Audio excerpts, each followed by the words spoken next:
기사가 되고 싶으세요? 네이버 검색창에 대한공경매사협회 일산지사를 쳐보세요.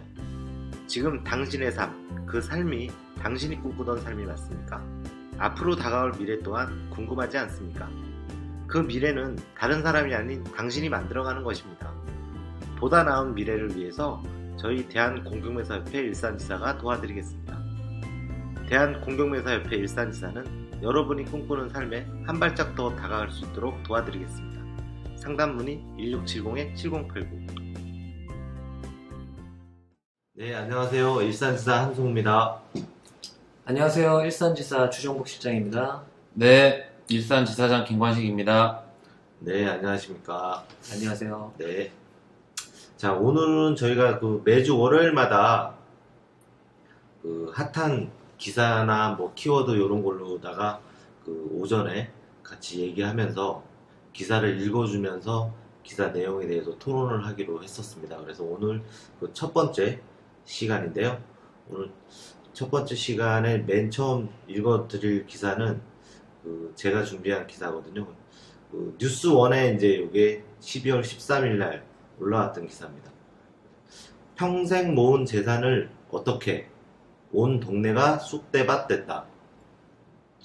올해 49세인 이미숙 씨는 싱글맘이다. 경기도 부천시 중동에서 작은 가게를 운영하면서 자녀 둘을 키우고 있다. 그동안 가게 뒷방 한 칸에서 생활하던 이 씨 가족은 2013년 처음으로 16평짜리 아파트에서 생활을 시작했다. 인심 좋은 부동산가 집주인을 만난 덕분이었다. 시세보다 3, 4천만 원 저렴한 가격에 전세를 구했기 때문이다. 그는 이 아파트에서 살기 위해 10년 넘게 붙던 보험을 해약하고 이 금융권에서 대출도 받았다. 평생 처음 살아보는 아파트 생활에 지난 2년이 꿈만 같았다. 그리고 최근 2천만 원을 더해 재계약을 했다. 하지만 재계약을 한 지 얼마 지나지 않아 청천벽력 같은 소식을 접했다. 집주인이라는 노인이 나타나 집계약이 이중계약이 된 것 같다며 계약서를 보여줬기 때문이다. 도저히 믿을 수 없던 이 씨는 자신의 전세계약서에 적힌 집주인 주소를 찾아가 본 뒤에야 노인의 말이 사실인 것을 알았다. 집주인의 손에는 보증금 1,500에 월 50만 원을 내는 월세 계약서가 들려 있었다.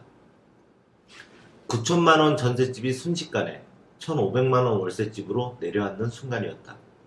이 씨가 그동안 만났던 집주인은 가짜였고 부동산은 월세로 계약서를 쓴 뒤 이 씨에게 전세라고 속였던 것이다. 이 씨한테 전세금을 받은 부동산 주인은 이 씨 몰래 매달 2년 동안 집주인에게 월세금 50만 원을 보냈다. 하지만 최근 재계약을 하면서 내지 않았고 이를 이상하게 여긴 집주인이 수소문하면서 이중계약이라는 사실을 알아내 이 씨를 찾아왔던 것이다.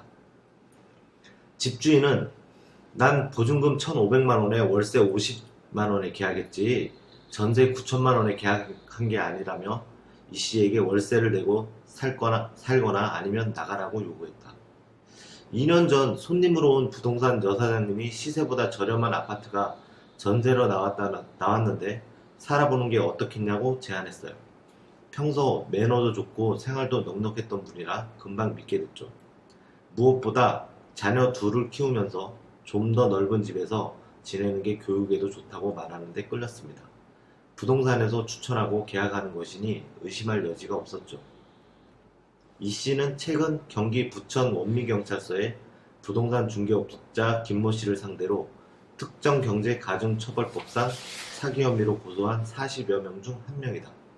그는 김 씨로부터 7,500만 원을 전세 사기 당했다. 이 씨는 평생 모은 돈을 김 씨에게 빼앗겼다고 토로했다. 심지어 자신에게 사기를 쳤다는 것도 모르고 매번 감사한 마음을 전했다고 했다. 평소 1만원짜리 화장품도 비싸서 못 사고 샘플만 썼고 아파트에 살면서 전기세 많이 나올까봐 늘 불을 끄고 살았어요. 그런데 얼마 전에 김 씨한테는 3만원짜리 과일도 사다 줬죠. 사실 사면서 손이 벌벌 떨렸지만 김 씨가 꼭 은인 같았어요. 또 김 씨가 자식들을 늘 자랑했는데 솔직히 부럽고 저도 그렇게 아이들을 키우고 싶었어요. 그러다 보니 김 씨의 조언을 잘 받아들이는 편이었습니다. 이 씨는 경찰서를 갔다 온 뒤 밥을 전혀 먹지 못하고 있다. 충격이 너무 커서 식욕을 잃었다는 이 씨는 이 사실을 차마 친정에도 알리지 못하고 혼자서 소갈이하고 있다. 이 씨는 앞으로 어떻게 살아야 할지 모르겠다며 눈물을 흘렸다. 대충 이제 그 끝까지 읽기보다는 대충 요런 그 뉴스 내용인데요. 요 김모 씨가 주변 지인들을 통해서 이제 자기가 부동산 중개인이라는 것 하나로 가지고 주변에 한 10년 동안 요런 식으로 해서 주변 지인들에게 약 50억이 넘는 돈을 이제 빌리고 갚지 않고 잠적을 했죠. 근데 제가 오늘 얘기하고 싶은 건 다른 게 아닙니다. 부동산 계약을 할 때 부동산에서 이제 사실은 집주인을 만나서 계약을 하는 게 정상이죠. 그런데 이제 보통 부동산 중개인들이 내가 이제 집주인 대리인이니까 나를 통해서 계약해도 아무 문제가 없다. 이런 식으로 많이들 얘기를 하죠, 사실은. 위임받았다고 네. 얘기 많이 하고, 네, 위임받았다고 뭐, 얘기를 많이 큰 하고. 자산가라 바빠서, 네, 뭐 이런 거 하나하나씩 그렇죠. 신경 못 쓰니까 내가 뭐, 몇 년 전부터 계속 이 사람 메이커 해줬으니까 문제 없다. 이런 식으로 대신 그렇죠, 뭐, 그렇죠. 네. 참 안타깝네. 네. 이런 걸 믿고 참 돈을 참 줬으니. 안타깝죠. 7,500만 원이라는 돈을 이제 사기를 당한 건데, 밑에 쭉 기사를 읽어보면 사실 이분보다 더 돈을 사기당한 분들이 많아요. 뭐 2억 5천 나는 빌려줬다, 5억 5천 빌려줬다, 어마어마하게 많거든요. 근데 이분이 이제 부동산 중개를 하면서 주변에 이제 상가 사람들이랑 친하게 지내면서 돈을 처음에는 뭐 500만 원만 빌려줘라, 1000만 원만 빌려줘라 하고 월 2% 이자를 주겠다. 그래서 2% 이자를 주고 2달 뒤에 갚고, 정확한 날짜에 갚는 거죠. 정확한 날짜에 갚고 또 더 큰 돈을 빌리고 더 큰 돈을 빌리고, 그렇게 하다가 이제 이게 나중에 뻥 터진 건데 지뢰식으로 돌려막기를 계속 한 거죠. 이 내용을 보면 부동산 계약을 할 때도 진짜 조심을 해야 되는데, 사실 이 부동산 중개인들이 얘기하는 거를 안 믿을 수는 없고, 그러려면 믿어야 되지만 사실 믿지 못하는 게 현실이죠.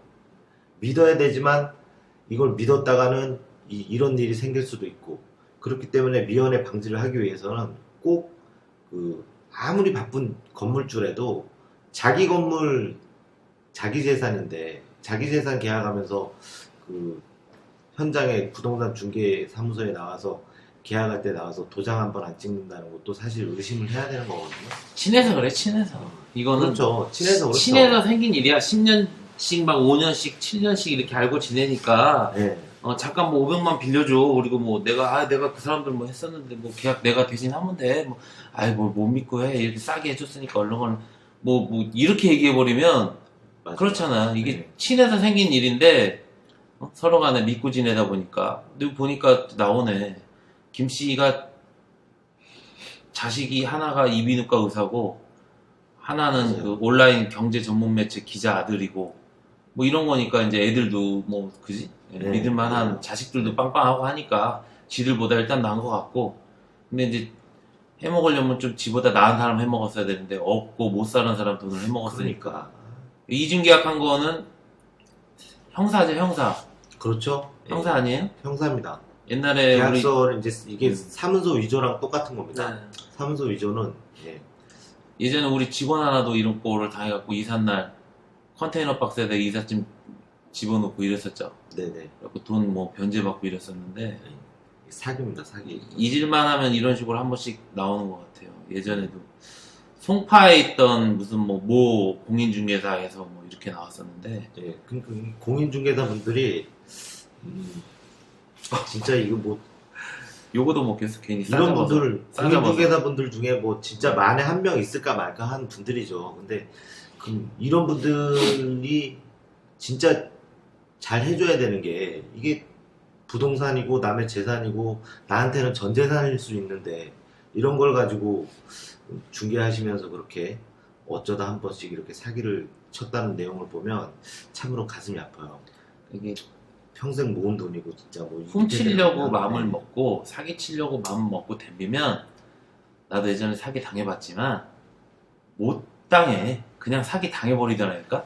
야 이거 사기인 것 같으면서도 끌려가. 그렇지. 근데 이제 이분은 직업을 떠나서 원래 그 마음이 이게 사기꾼 마인드가 있었던 거지.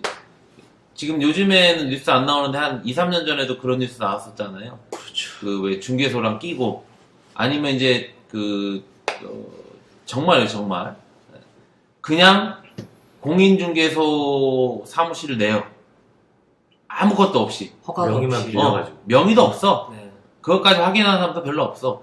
그래 놓고 자기네들이 뭐 예를 들어서 송파에 무슨 아파트다. 지금은 이제 잠실 그 재개발이 거의 다 끝냈잖아요. 그렇죠. 그 아파트들이 엄청 났었거든. 연탄 보일러 떼는 아파트였는데 잠실 주공 얘기하는 거야. 자기네들 이름으로 전세를 얻어. 전세를 얻어서 그걸로 또 지네들이 장난을 또 치는 거야. 맞아요. 아니면 월세를 얻어, 월세를. 월세를 얻어서 집 보여주는 집 주인인 것 마냥, 아니면 지금 세입자인 것 마냥, 전세 뭐 3억 얼마에 산다. 실제로는 뭐 5천에 300 살면서, 얼마짜리 산다. 뭐 이런 식으로. 뭐 중개인도 1층에 사무실 하나, 조그만한 거 하나 얻어놓고. 그렇죠. 그러니까 뭐 일주일에 한 두세 번 손님 있을 때만 문 열었다 껐다 하는데 손님들이 안 하고. 주변에 그때는 이제 전산이고 뭐고 그렇게 없을 때였어. 그때가 이제 2000년 초반, 90년대 후반 이랬어. 그러니까 확인하기도 쉽지 않았을 때. 공책에다 물건 적어놓을 때지. 공책에다 물건 적어놓을 때. 그리고 계약금만 받고 튀는 거야. 그러니까 한 집이 이제 계약하고 입주하는 데까지 보통 2달에서 석 달 정도 스케줄을 잡고 집들을 알아보잖아. 자기네들은 뭐 1000에 150, 200짜리 얻어놓고 전세 2억, 3억으로 바꿔놓고 계약금 뭐 10%씩은 다 주니까 많게는 20%까지. 한 집 가지고 4건, 5건, 6건, 7건, 8건 막 복수로 막 계약해버리는 거야. 그리고 그냥 날르면 누가 그러니까 직거래할 때 그런 피해 사례가 상당히 많았던 걸로 알고 있습니다. 저는. 그렇죠. 예. 네. 등기부등본 한 번만 띄면 얼마든지 확인 가능하고 조심할 수 있는 상황인데 이분도 아마 이 전에 등기부등본을 정말 띄워봤다면 그만큼 아니 믿은 믿어서 그래 믿어서 그래. 네. 이거는 지금 그런 내용이 아닌 것 같아. 부동산적인 지식이 부족해서가 아니라 그냥 이분을 믿었던 거야. 보니까 보통 지금 뭐 빌린 돈이 사고가 이렇게 난 거잖아요. 500만 원 빌렸다가 잘 갚고 또 1000만 원 빌렸다가 잘 갚고 2천만 원, 3천만 원, 5천만 원 그랬다가 이제 한 방에 날려버린 것 같아요. 그래서 돈이 엄청나요. 월세 가지고 전세로 돌린 것도 많고 이분 말고도 예, 그런 경우가 많이 있더라고요. 근데 이제 친한 경우다 보니까 이제 시세보다도 좀 싸다. 시세보다 한 3, 4천만 원 정도 싸다고 하니까 이제 그 세입자 입장에서도 이제 혹한 거고 고마운 사람. 고마운 거고 그러니까 과일을 3만 원치 사다 주면서 손을 발발 떨면서도 고맙다 그러고 근데 이런 식으로 사기를 치면 평생 죄받아요. 이 사람은 그냥 감옥에서 오래 썩어야 돼. 이런 사람들은 진짜로 남의 눈에 피눈물 하게 나면 안 돼. 뭐 두 분 다 아시다시피 저 같은 경우는 아버지께서 좀 그런 경우가 있기 때문에 저희 아버지 월세를 내놨다고 하셨는데 알고 봤더니 제 집을 가지고 전세를 내는 그런 경우가 있었죠. 참 자세한 내용을 하기 좀 뭐해서 그거는 뭐 저기 뭐 너네 집이 아니고 아이 그거는 그 뉴스의 핵심은 네. 그게 아니잖아. 순간 그러니까- 그 기사님인데 왜 제 마음이 아픈지 그런 아니, 느낌이 아니, 났습니다. 진짜 나쁜 사람들이다. 아 진짜로 나쁜 사람. 해먹기도 잘 해먹었다. 돈이 지체장애 상급 장애인도 있고 뭐 당한 사람들 중에 진짜 많아요. 120만 원 중간 집계가 지금 50억이래. 중간 집계가 마지막 뉴스 보니까 네. 중간 집계가 50억이라. 착한 사람. 다음 뉴스는 제가 준비한 거예요. 해마다 세법이 조금씩 개정이 되죠. 그렇죠. 그 작년부터서 이제 최경환 경제부총리가 이제 부동산 살리겠다 이래가지고 좋은 뉴스들이 이제 나가고 최근에는 뭐 DTI를 많이 강화시키겠다. 그래서 LTV보다는 DTI 쪽으로 그래서 그 상환할 능력이 있는지 없는지 뭐 이런 식으로 이제 안 좋은 뉴스들이 계속 나오죠. 뭐 금리도 올라가네 그렇죠. 뭐하네 하는데 일단 16년에 새로 그 바뀌는 부동산 세법 관련돼 가지고 뉴스를 제가 좀 전해드리겠습니다. 네네. 그 해마다 조금씩 바뀌는데 올해는 그렇게 뭐 많이 바뀐 것 같진 않아요. 일단 보면은 그 이제 지금 우리도 상담을 해보면 매매 사업자, 임대 사업자, 저는 사업자를 어떤 걸로 낼까요? 매매 사업자로 낼까요? 임대 사업자로 낼까요? 뭐 이런 사람들이 참 많은데 정확히 모르시는 분들이 많죠. 정확히 잘 모르시는 것 같아. 근데 뭐 그것까지 설명해주면은 이제 그거는 상담비 받아야지 되는 거니까 뉴스만 이제 잠깐 읽어드릴게요. 우리 네네. 부동산 관련된 뉴스만 네네. 16년 그 세법 개정 내용 중에 이제 부동산 관련된 거. 일반적인 주택 임대 사업자의 경우 기존 5년 이상 임대 사업을 계속하는 경우에 종합소득세 20%를 감면해주고 있었으나 16년부터는 4년 이상, 5년에서 이제 4년으로 1년 준 거예요. 4년 이상 임대 시 30%까지 소득세나 법인세를 감면하도록 개정되었습니다. 물론 이제 준공공 임대사업자나 기업형 임대사업자인 경우에는 8년 이상 임대 시 50% 감면에서 75% 감면으로 대폭 감면율이 확대. 준공공 임대사업자, 기업형 임대사업자, 기업형 임대사업자. 얘가 걔인가? 요즘에 그 나오는 인천에서도 이번에 대박 나고 했던 거 뉴스테이? 아, 뉴스데이. 그거랑 좀 네네. 틀린가요? 그, 그러니까 민간 임대사업자들 대상으로도, 예, 세법 개정안이 됐죠. 잘 모르겠네.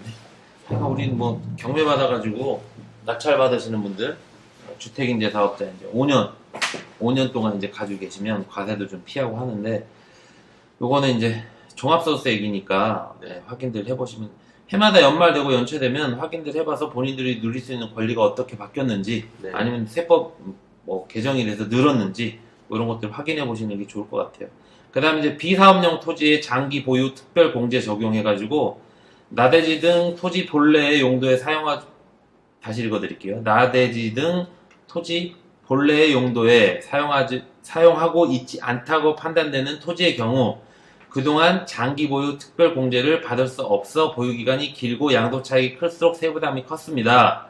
쓰지도 않을 거 사다 놓고 땅값만 시세 차익만 원하는 그 투자 그런 그렇죠. 것들 정부에서는 이제 세 이빨이 물리겠다 이 내용이었는데 이번 세제 개편에서는 비사업용 토지에 대해서 장기 보유 특별 공제를 10년 이상 보유 시에 네. 최고 30% 적용하고 네.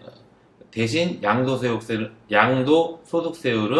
기본 세율의 10%를 추가한 16에서 48%로 적용됩니다. 그러니까 양도소득세는 더 늘려버리겠다는 거지. 그렇죠. 네. 10%도 올라갔죠. 그렇죠. 오히려 더 늘려버리겠다. 대신 그런 얘기예요. 10년 이상 장기 보유하라는 얘기죠. 결과적으로 세율은 10% 올라가더라도 네. 장기 보유 공제가 30%까지 적용되므로 네. 장기 보유한 비사업용 토지의 양도 시점은 올해보다 내년이 유리하다. 그러니까 기존에 이제 갖고 있었던 사람들한테는 이제 좋은 소급 뉴스일 수 있어요. 적용하면 네. 좋은 뉴스죠. 근데 사실 비사업용 토지를 10년 이상 보유하기가 쉽지가 않아요. 근데 뭐 이런 얘기 해도 될지 모르겠지만 뭐 우린 일산이니까 일산에도 지금 뭐 10년 이상 보유하고 있다가 지금 뭐 주상복합 올리고 뭐하고 많잖아요. 그렇죠. 예. 참 뭐 그냥 그건 그렇죠. 이제 그 네. 10년 이상 보유하고 싶어도 보유를 한 게 아니고, 그리고 이제 이게 비사업용 토지가 사실 뭐 비사업용 토지라고 하면 거의 그 사업용 토지가 아닌 거잖아요, 그죠? 비사업용 토지면 제가 봤을 때 농지, 임야 이런 게 주로거든요. 그린벨트 이런 거니까 어쩔 수 없이 이제 10년씩 보유하게 되는 건데, 그 비사업용 토지 10년 보유했다고 해서 양도세가 그렇게 뭐 많이 나오나요? 상업용 토지보다 이게 개발이 되면 몰라도 그죠? 임야라든가 이런 것도 이제 뭐 개발 계획이 있으면 그 시세 차익이 많이 올라갈 텐데. 그런 내용인가? 이거 보면 비사업용 토지니까. 나대지 등 토지 본래의 용도에 사용하고 있지 않다고 판단되는 토지의 경우 예. 그러니까 이제 그 아까처럼 임야나 농지나 이런 거 그린벨트 말고 뭐 상업용지 시설이라든지 주택용지라든지 뭐 사놓고 개발하지 않고 들고만 있으면 들고 있다가 파는 경우도 있잖아. 그렇죠. 그런 경우 얘기한 거 아닌가? 그런 경우도 많이 해당이 되죠. 이제 저기 일산에 있는 요진 YCT 같은 그런 경우가 이제 10년 이상 거의 보유했다가 지금 사업을 안 하고 있다가 사업을 했죠. 그러니까 나대지라고 하는 게 이제 아무것도 안 하고 있는 땅을 얘기하고 있는 건데, 이게 사실 대기업들 말고는 이 땅을 사가지고 10년씩 놀릴 이유가 없잖아요. 그죠? 그러니까 제가 얘기하는 건 이제 이 세법 개정은 일반인들한테 그렇게 뭐 유리한 개정은 아니다. 그래요. 그런 거죠. 예. 그러니까 진짜 뭐 돈 있는 사람들 아니고는 땅을 뭐 10년씩 놀릴 이유가 있나요? 재벌들이나 그렇게 놀리는 거지. 그러니까 처음에 말씀드린 주택임대사업자, 그건 네. 이제 우리한테도 그게 와닿는 이제, 내용이니까. 맞습니다. 네, 그래서 이제 대부분 물어보죠. 상담 때 아까도 제가 처음에 말씀드린. 그럼 내가 이걸 낙찰 받아서 임대사업자를 할까요? 매매사업자를 할까요? 뭐 이런 식으로 많이 상담들 한단 말이야. 네. 이제 그때그때마다 틀리긴 한데, 이제 우리가 이제 상담을 장기 보유할 건지 단기 보유할 건지 뭐 여러 가지 시나리오대로 상담을 이렇게 해드리는데, 임대사업자들도 많이 내시고는 있는 것 같아요. 그 다음에 보면 학교폭력 피해로 인한 전학의 경우 1세대 1주택 비과세 적용. 1가구 1주택 보유기간 2년에 상관없이 1년 이상 거주하면은 1세대 1주택으로 인정해서 양도세 비과세 부득이한 양도로 범위 학교폭력의 피해로 인한 전학 추가. 학교 폭력이 그만큼 사회 문제가 되고 있는 거네요. 근데 어떻게 보면 남용도 될 수 있을 것 같은데요. 에이, 자식을 그렇게까지 팔겠나? 그럼 아유, 세금을 아끼려고 보면은 여러 가지 방법 쓰는데 이것도 방법이 하나가 들어갈 수 있지. 아니야. 학폭으로 인해서 전학을 오잖아. 다른 학교에서 전학을 오면 이 학교에서는 생활을 잘 할 것 같지. 안 그렇대. 다 안 돼. 애들이 학폭으로 와 피해자인 줄 애들이 다 안 돼. 그래서 더 괴롭힌대. 아, 그러니까 나쁜 웬만하면 거기서 그냥 다니던 학교에서 잘 문제 안 일으키고 다니는 게 제일 좋아요. 보니까 그렇더라고요. 우리 때는 뭐 괴롭혀도 이 정도까지는 안 했는데 아, 그럼. 요즘 애들은 좀 심한 것 같아요. 아니, 심하죠. 제 주변에도 이런 사람이 있거든요. 제 조카 한 명이 학교 폭력으로 전학을 부득이하게 갔어요. 근데 거기서는 잘 적응하고 있다고 해요. 다행이다 했거든요.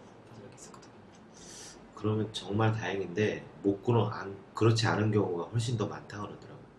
얘기를 들어보니까. 이것도 학교 폭력도 안 당해본 사람은 그런 사람 말은 몰라요. 아, 그럼. 네. 맞아요. 저도 약간 이런 비슷한 경험이 있었거든요. 저는 초등학교 6학년 때 전학을 갔다 보니까 좀 약간 그런 거 텃세가 좀 심했었어요. 서울에서. 어쨌거나 그 정도 1가구 1주택 2주택에 대해서도 이제 혜택을 준다고 하니까 학교 폭력이 상당히 사회적인 문제가 된 건 맞네요. 또 하나 또 말씀드릴게요. 아까 잠깐 말씀드리면서 기준은 임대주택 요건 기준 이제 기준 시가 6억 원이에요. 6억 원. 네, 기준 시가 6억 원. 뭐 10몇 억짜리, 20 몇 억짜리 이런 것들은 제외예요. 그러니까 6억 원 이하. 근데 이건 이제 기준 시가 얘기하는 거니까 그렇게 이제 확인들 해보시면 될 것 같아요. 예전 같은 경우는 뭐 3억이었고 4억이었고 한데 6억 원까지 이제 올랐네요. 일단 나머지 많아요. 양도세 감면 한도, 그 다음에 공익사업 토지 수용, 국가에 양도하는 산지, 양도소득세 감면 비율, 많이 있는데, 이런 것들은 뉴스를 한 번 더 본인한테 그러니까, 본인하고 이제 맞는 뉴스가 있으시면 좀 더 보시고, 그 다음에 그렇죠. 이제 동고주택 상속 공제율 상향 이런 게 있네요. 상속세 및 증여세법. 동고주택 상속 공제율 상향에서 공제액 상속주택 가액의 40% 곱하고 5억 한도에서 10년 이상 동고. 이게 이거구나. 요즘에 뉴스 나오고 부모님 10년 이상 모시고 살면 네. 5억 한도 내에서는 면제해 주겠다 이거죠? 그렇죠. 이거 한 맞아요. 2, 3주 전에 나온 권혜영 같은데? 네. 그죠? 그래서 지금 그럼 주소지만 옮겨놔도 되는 거냐 뭐냐 또 말들이 많아. 나 아는 사람도 이걸 물어보대. 그래서 그럼 합쳐야 될까요? 그러니까 그러게. 그랬더니 주소만 옮겨놓으면 되지 뭐 이러고 있더라고. 그래서 모르겠어요. 이거 나중에 세금은 이렇게 이제 그 공제받고 나중에 조사사무소도 있지 뭐. 그럼 만약에 가족이 부모님 밑으로 가는 게 아니라 부모님이 자식 주소지로 이전을 해야 되는 건가? 그렇죠. 그런가? 저도 저의 부모님이 제 밑으로 들어와 있더라고요. 제가 세대주가 돼 있고. 그건 아니, 이게 아니잖아. 이거는 상속이잖아. 상속주택 주택 어. 상속이기 때문에 부모님 집으로 부모님 자식들이 집에 자식이 들어가는 들어가는 거지. 거지. 네. 그렇게 될 것 같은데. 맞아요. 근데 이제 40%인데 80%, 두 배가. 80%. 거의 이제 공제율이 거의 2배로 뛰는 어, 거지. 거의 뭐 비과세 가깝게 해주겠다. 이거 같아 내용이. 효도 많이 해라. 부모님 살아 계실 때 효도 많이 하면 5억 이하 이 주택까지는 상속세 물리지 않으마. 뭐 이런 것 같아요. 그죠? 그죠? 그런 내용 같습니다. 그러니까 뭐 나머지들도 많은데 나머지들은 좀 더 확인해 보시고 16년에 이제 부동산 관련된 그 세법 개정안 내용은 간단하게 설명을 드렸습니다. 주정복 실장. 네. 이건 이제 오늘자 머니투데이에 나온 기사인데요. 지방세 고액 상속 체납자 4,023명을 공개했습니다. 지자체에서. 최고 84억 원도 있었고요. 간단하게 이제 기사가 짧기 때문에 제가 쭉 한번 읽어드리겠습니다. 올해 지방세 고액 상속 체납자 4,023명의 명단이 오늘 14일 오전 9시 전국 지자체 홈페이지를 통해 공개가 됐습니다. 행정자치부에 따르면 이날 신규로 공개된 지방세 고액 상속 체납자는 개인이 2,318명, 법인 1,705명입니다. 해당 체납자들은 3천만 원 이상이 체납했고 체납일로부터 1년이 지나 3월 공개 대상이 됐습니다. 이후 행자부는 6개월 이상 소명 기회를 부여했지만 응하지 않아 이번에 최종적으로 공개 대상이 됐습니다. 공개된 지방 체납자 총 4,023명 중 법인은 아까도 서두에도 말씀드렸다시피 1,705개 업체가 2,235억 원, 50.4%였고요. 개인은 2,318명이 2,202억 원 체납한 것으로 나타났습니다. 체납자 중 서울, 경기, 인천, 수도권이 공개 인원의 63%, 체납액의 66% 정도 차지했고요. 체납자 종사업자 종은 건설, 건축업이 622명, 제조업 583명, 서비스업 441명, 도소매업 344명 등 순이었고요. 체납액 구간별 분포는 1억 원 이하 체납자가 3,031명, 10억 원 이상의 체납자가 32명이 됐습니다. 이렇게 지방세 고액 상속 체납자 상위 12명단도 공개가 됐고요. 개인 체납자 1위는 조동만 전 한솔그룹 부회장으로 84억 원을 체납하고 있습니다. 법인 체납자 1위는 제2유 개발로 113억을 현재 체납 중에 있습니다. 이 정도까지만 설명 읽어드렸습니다. 아까도 이 기사를 보면서 저희가 현재 경공매를 하고 있지 않습니까? 이렇게 이제 체납으로 인해서 이제 경매 나올 경우, 공매 나올 경우, 두 분은 어떻게 보십니까? 이 체납. 혹시 두 분은 혹시 체납해 보신 경험 있으십니까? 죽여버리고 싶다. 일단은 네, 지방세가 뭔지 네, 세금이 많잖아. 네. 뭐 간접세, 직접세, 무슨 뭐 엄청나게 많아. 이런 세금이 있을까 할 정도로 많아. 네. 지방세가 뭐냐고, 지방세가. 이제 지방세를 하면 흔히 말하는 뭐 그 취득을 하고 나오는 이제 취득세라든가 그 다음에 뭐 자동차 세금도 포함이 돼 있고요. 예. 그 다음에 흔히 법인 같은 경우 이제 종합소득세를 이제 받게 되잖아요. 예. 네, 종합소득세? 법인은 법인세겠지. 그러니까 지자재, 지자체에서 지자재에서 세금을 받는 걸 이제 지방세. 지방세라고 하거든. 네, 국세와 지방세가 있지. 세금. 틀려, 국세하고 지방세하고. 정보에 가르쳐주는 방송이구나, 이게. 그걸 확인을 한번 해봐. 네, 알겠습니다. 부가세 하잖아. 네, 부가세 어디서 가져가? 그건 국세야, 국세. 그건 국세. 근데 이제 뭐 재산세라든지, 뭐 취득세라든지, 뭐 이런 것들, 우리가 실제로 이제 많이 내는 것들, 주민세라든지, 네, 뭐 이런 것들은 네 말대로 이제 지방세야, 지방세. 부가세나 이런 거는 이제 국세고, 갑근세, 종합소득세 이런 건지. 갑근세 같은 건 나라에다 내잖아. 이제 네이버에 뭐 국세 또는 지방세 이렇게 쳐보면 다 나와 있어요. 근데 이제 지방세 이렇게 많이 냈다는 건 이제 다 맛에 불렀다는 거니까.